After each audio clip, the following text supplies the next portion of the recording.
ফাআসা ফিরআউনুর রাসূল ফাআখাযনাহুম আখযাও ওয়াবিলা, ফিরআউনকে যেমন ধরেছিলাম এরাও কিন্তু যদি শিক্ষা না নেয় সেদিন আমি কিন্তু ধরব সেদিন।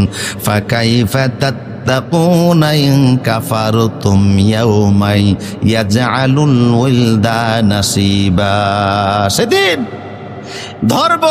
সেদিনের পরিস্থিতি নবী হে কেমন হবে জানেন? সেদিনের পরিস্থিতি হবে যে বালকগুলি বৃদ্ধ মানুষে পরিণত হয়ে যাবে।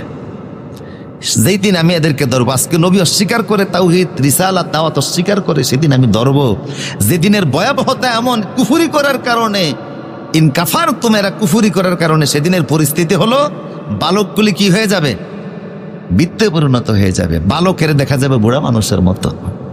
সেদিনের ভয়াবহ পরিস্থিতি, অনেক কথা আল্লাহ কোরআনে বললেন। এই আয়াতে পরের একটা কথা বললেন, দেখো আসসামাউ মুনফাতিরুম বিহি কানা ওয়া'দুহু মাফউলা। শেষ কথা বলছি, সেদিনের পরিস্থিতি এত ভয়াবহ হবে। একটা ভয়াবহ পরিস্থিতি হলো আসমানকে আমি আল্লাহ ফাটাইয়া দিব। সুবহানাল্লাহ বলবেন না?